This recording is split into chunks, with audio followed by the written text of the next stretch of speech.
Hello, Spyro Festival. It is lovely to see you again. We are going to be playing some brilliant new numbers.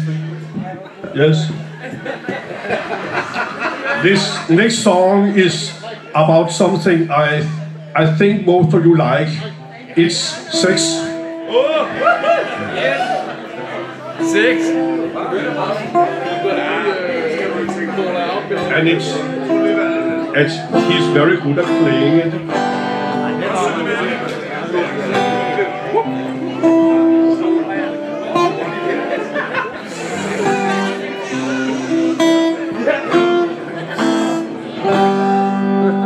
Sex er noget mærkeligt noget.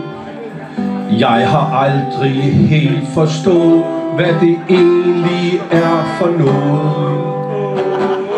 Lakkerleder eller latex, slås og bolle, tisse bensex. Skal man bindes eller slås? Hvad er det for noget? Jeg ved det ikke, men når sexakten den slutter, jeg så der gået 2 minutter.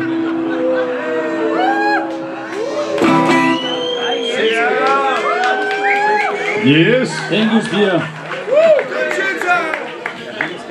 Yes, I think. You know, I could. My career, it really took fart after I played at this European Grand Prix festival. It was in Denmark, and I won. You know that. Yes. And ever since that, I've just been touring all over the world, Kyrgyzstan and Kazakhstan and fantastic places like this. Yes. Oh, I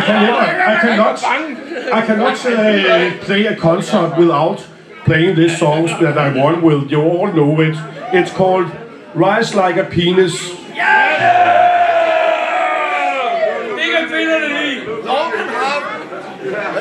From the fading light I fly and rise like a penis out of the ashes, seeking rather than vengeance.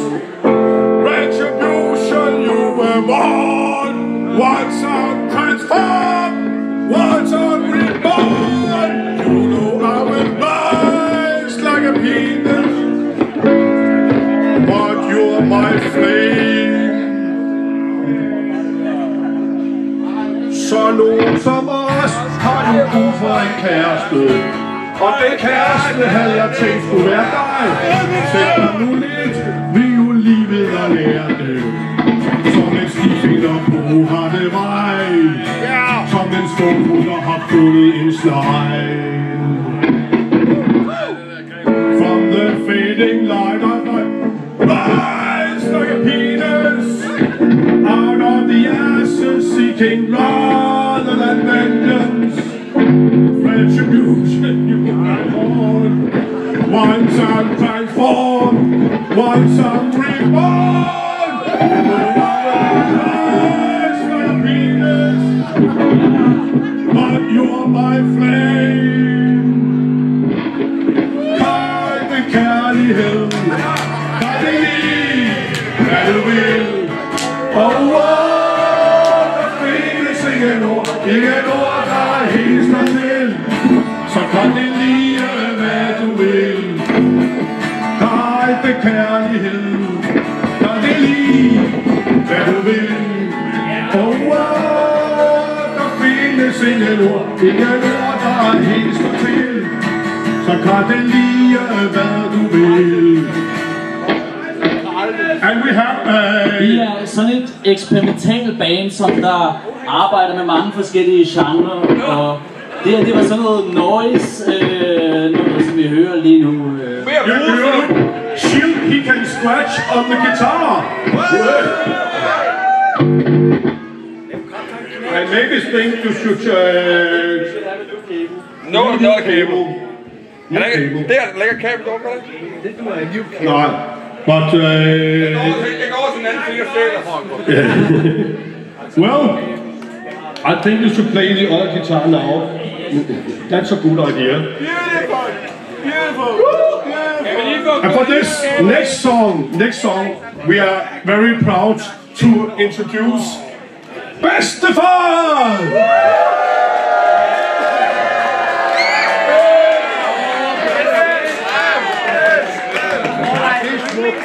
Oh, it's so good to be back at Spear. And Conchita, my darling. We haven't seen each other since the last time we played here. Are you happy? I'm always happy when Bedstefar is here. He's a naughty boy. But Conchita, what do you want me to do today? Can you play this? Or either you play whatever you like. Okay, I can play all instruments, you know. Yeah. Play the bass? Yes, he can play the bass. That is good.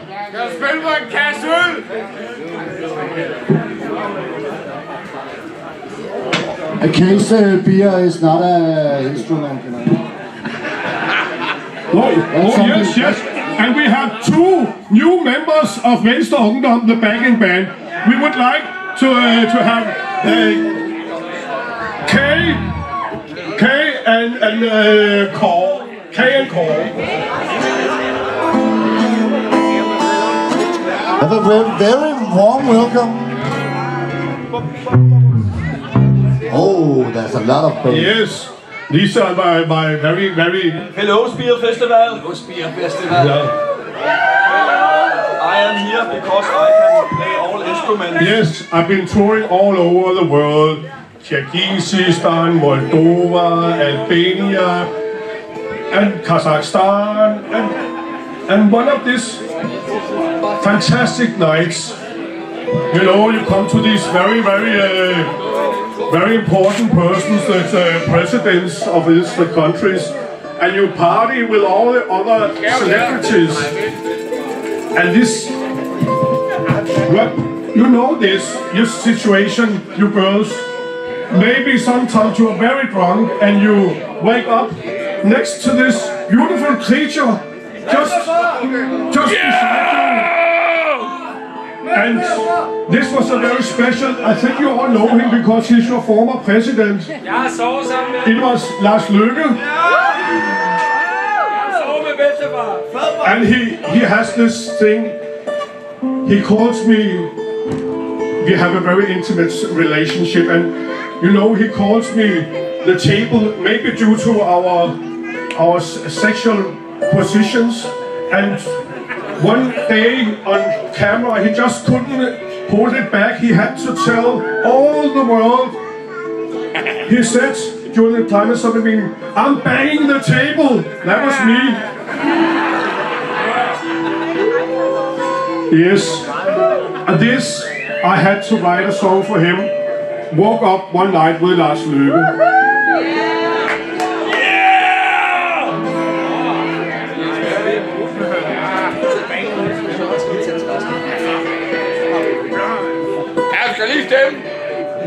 Yes. I played the solo for this one.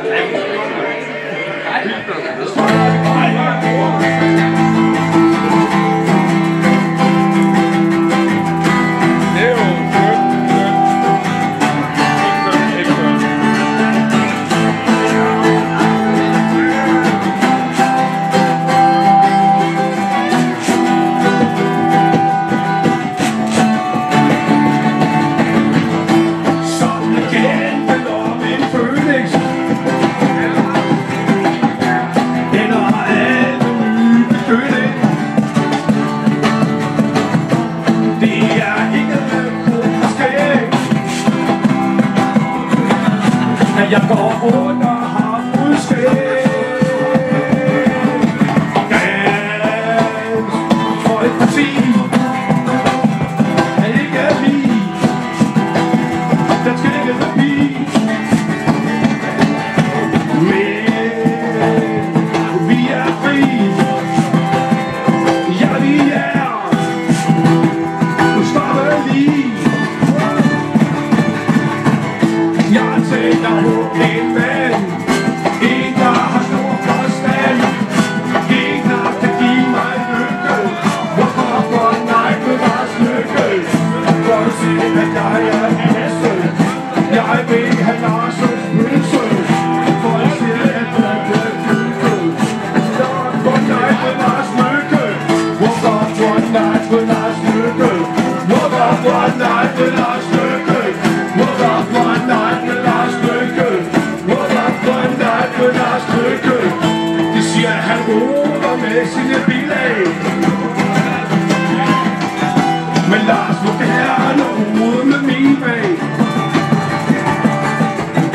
Og Lars har ikke råd til tøj. Men Lars må gerne bage og noget. Folkeparti kan ikke lide den skægede pige. Men vi er fri. Ja, vi er ustoppelig. Jeg tænker på en mand, en der har stor forstand, en der kan give mig lykke. Woke up one night with Lars Løkke, og han vil have Lars' pølse, for han siger, at jeg er pølse. Jeg blæser dem et stykke. Woke up one night with Lars Løkke. Woke up one night with Lars Løkke. Woke up one night with Lars Løkke. Woke up one night with Lars Løkke. Woke up one night with Lars Løkke.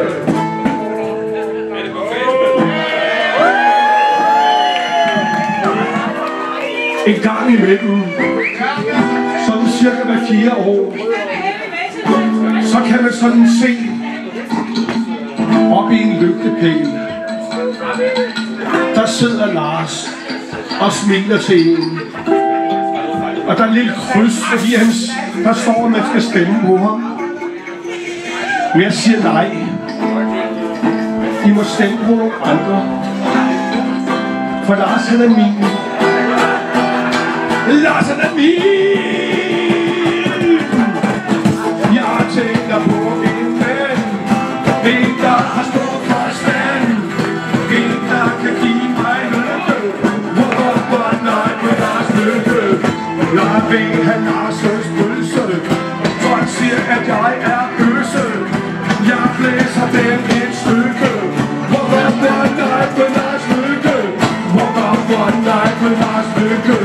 Woke up one night with Lars Løkke. Woke up one night with Lars Løkke. Woke up one night with Lars Løkke.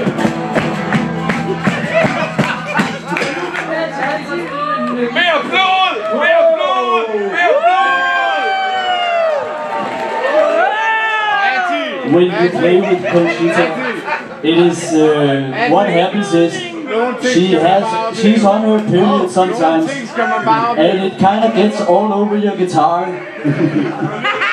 Can you stop bleeding, Conchita? Can somebody fetch him a plaster? He would like to get plastered. Thank you. Hey, Conchita, what Does anyone have a tampon? Isn't there some first aid? Or if there are several then first aids? I think we need some plaster for him. Jeg kan mund til mund. Yes. She's always prepared. Yes. She's the plaster girl. Cheers! And Oh, I'm so happy to see you all. It's very important to me to be here. Cheers! Let's go. it's a good cognac. Så vender vi det hele. Mere blod! Conchita, den uge.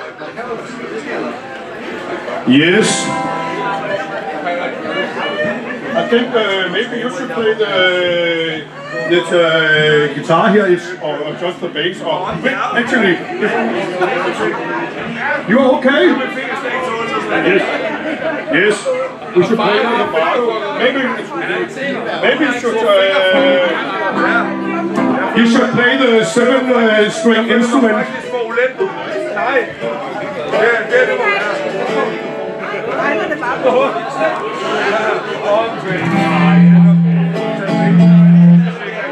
That's not good.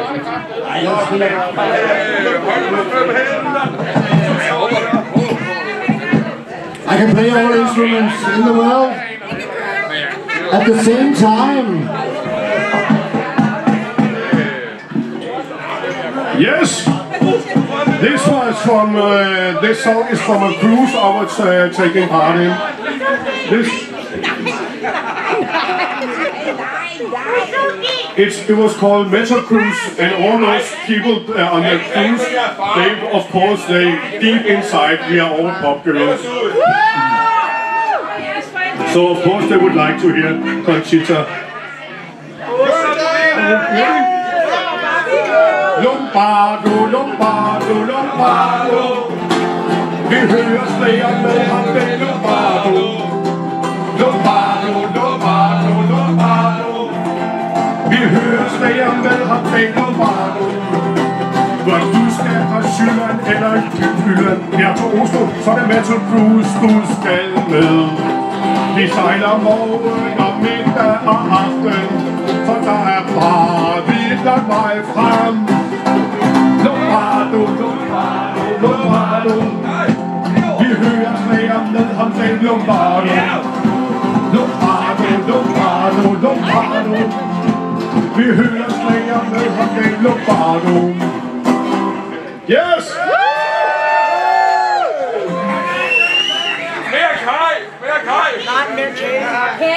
This next song, I know you all girls can relate to this, you know. Sometimes this, you know, it's raining a little now, but it's nothing compared to when we are bleeding. And I think you would like to hear a song about bleeding. Yes. This is... Yes, are you ready? Yes. This song is called Let It Bleed. Når jeg finder mig selv i tid af problemer, så kommer min mor til mig, snakker visdomsord. Let it bleed, let it bleed. Og i min mørke røde time står hun lige foran mig, snakker visdomsord. Let it bleed, let it bleed, let it bleed, let it bleed. Ud med alt det røde, let it bleed. Snakker visdomsord. Let it bleed. Er du faret vild, og kan du ikke finde hjem efter? Kan du følge dine spor, ligesom Hans og Grete? Let it bleed. Skal der være sjov, skal der være fugt dernede, så kører alting godt, ligesom Hans i Grete. Let it bleed. Let it bleed. Let it bleed. Alt det røde, bare lad det bløde. Ligesom Hans i Grete. Let it bleed.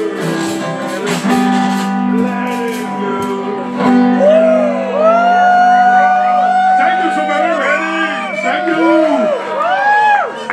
Thank you, thank you, thank you. We have a very, very, very special thing for a very, very special girl who's standing down there. She's called Anita. Anita. Anita. Anita.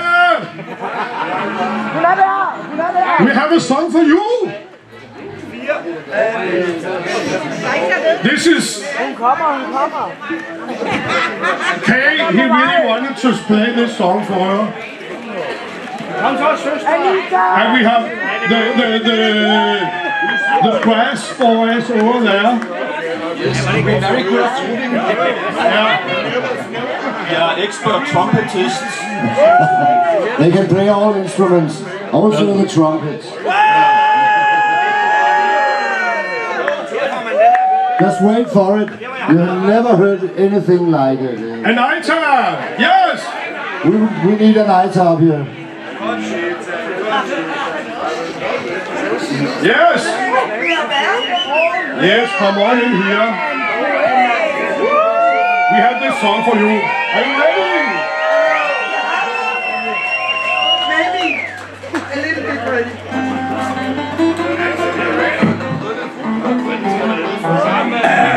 Anita, blot det enkelt blik er nok. Anita, hun virker på os som et chok.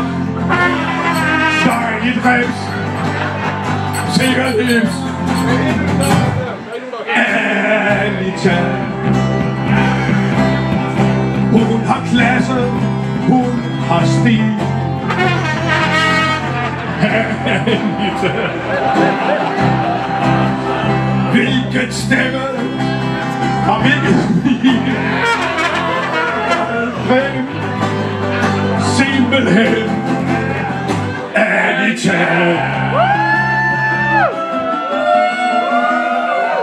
Kom med til gæst som en mægtig spirefest.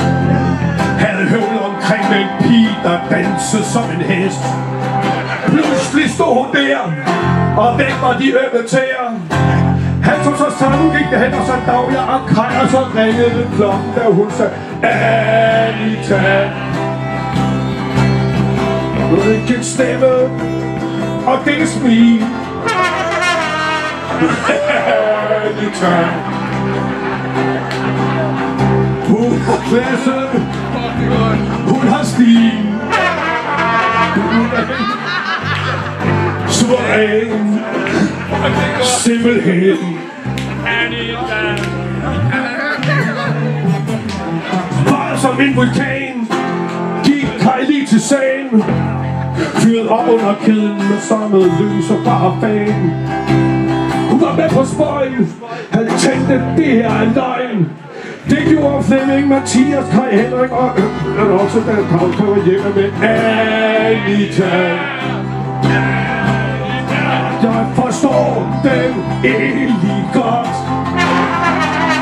For ærligt talt,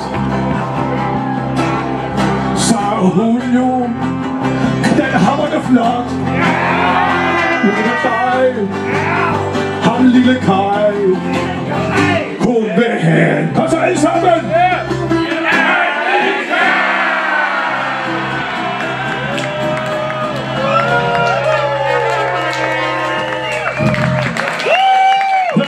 Boys!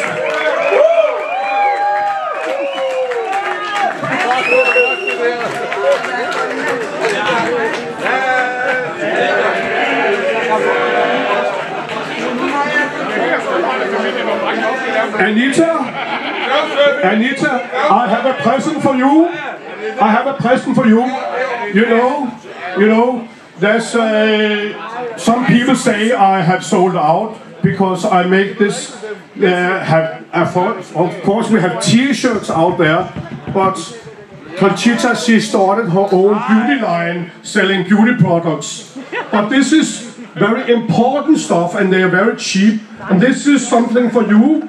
This is Conchita's Pølses Roll-On Babsedeo. And it says down here, just roll under your breast, then there is no sweat. You can buy them out there. And this is good because you girls, we have problems. Maybe it's quite sweaty, and I just roll. It's very good. Yes. Anita, we will see it on. Is it working? Yes. And we have this song about it. It's called Patsved.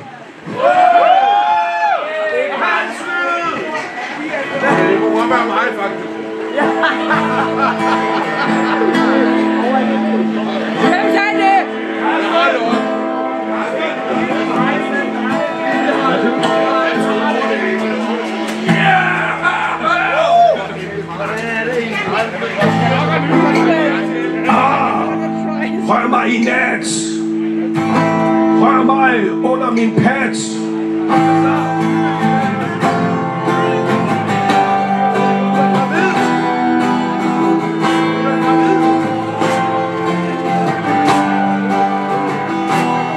Så lad sig først så grine af mig og Johnny Parton. Vi har store barber, ja undskyld pardon. Vi lavede blyantisten, dengang vi var små. Nu kan vi holde bloklys, ja sådan kan det gå. Det er natten, kan du mærke natten inden under natten. Tak ved, vil du mærke efter. Og på mit hjerte. Tak ved, vil du mærke efter. Din hånd på mit hjerte. Tak ved.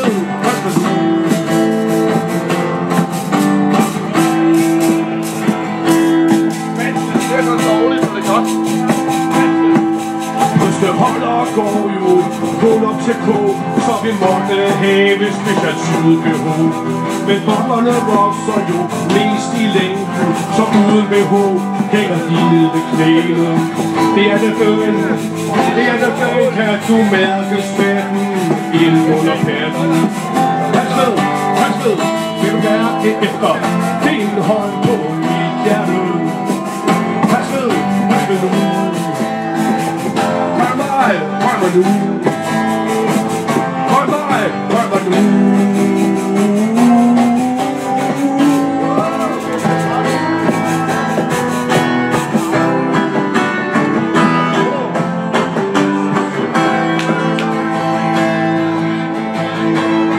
Hey, I think there's a solo coming up here. No, the guitar solo.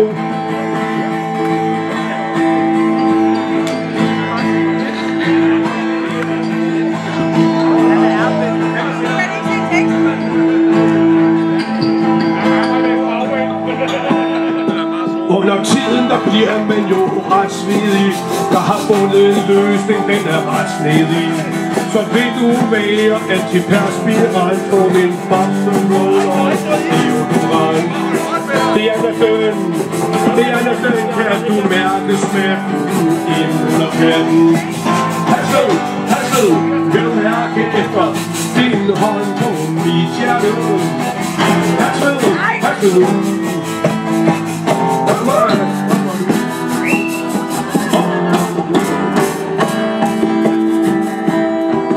Oh, there was something wrong here. He played wrong. Shield, you played wrong. Pas ved, vil du mærke efter din hånd på mit hjerte. Og jeg vil hæve din krop hele natten. Rør mig, det er det bøn. Rør mig under patten. Rør mig, slik min sved. Rør mig, føl min sved. Rør mig, ægte pat sved.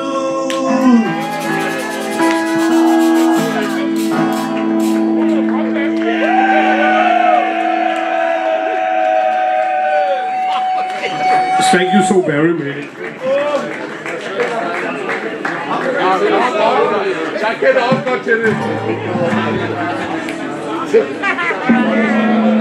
I'm so sorry. I think this is the last Conchita number we're gonna play tonight. But it's again a song about bleeding and in order to liberate ourselves as girls, we have to stop this tyranny of tampaxes and all those things. So we have to just bleed and just be ourselves. Be natural. It's okay to bleed. So this is fribløder.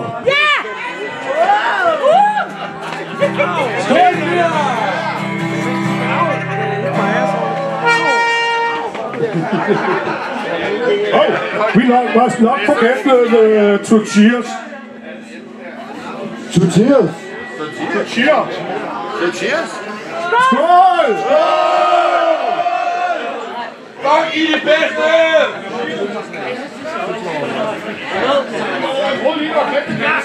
Matti, mere nosse. Yes. Mere nosse. Fuck, hvor du travle i det. Vi er ikke... Fuck, hvor du rundt. Er du ready?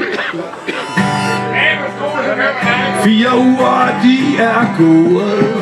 Nu er det den tid på måneden. Tid til at bløde op, til at føle sig fri. Nogen synes, at blod er scary. Hvem vil have en Bloody Mary? Det er helt naturligt, det er biologi. Vi maler byen rød og kjolen rød med mensesblod. Hvorhen jeg går, der drøber jeg en mensesklat. Og ud af missen, ja, der strømmer nu en mægtig flod. Men vi siger nej til tamponer, trusser, indlæg og alt det pjat.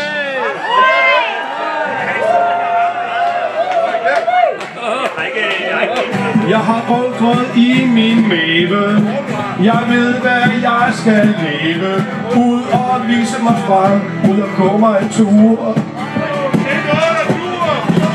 Nogle folk laver graffiti. Jeg laver også street art i city. Ud og spraye en vej, ud og spraye en mur. I en lille båd og gynger sidder jeg og bløder. En lille gummibåd med orange farve. Hvis der røven ud i vandet, som en dansers, den blev blandet. Nu er kuglen rød og se det røde hav. Pas på den knald, røde gummibåd, for det er en gummibåd, der løber for sig. Pas på den knald, røde gummibåd, for det er en gummibåd, kun for dig og mig. Thank you so very many! I can send for you Venstre Ungdom. Bedstefar!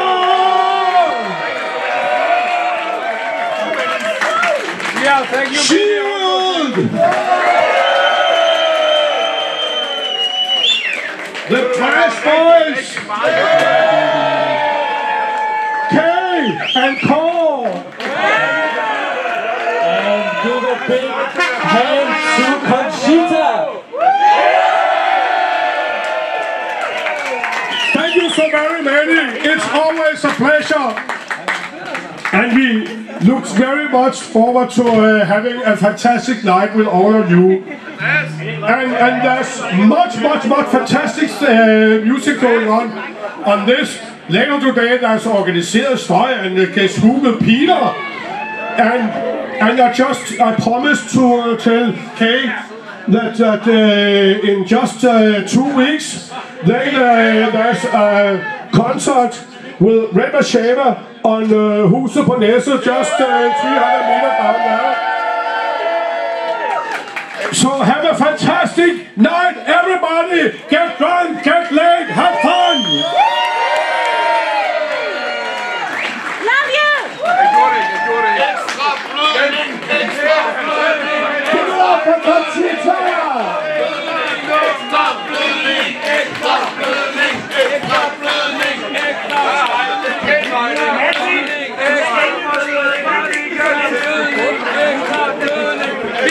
Vi har blod! Vi har blod! Vi har blod! No, I'm drinking blood here. Det er søster, mand!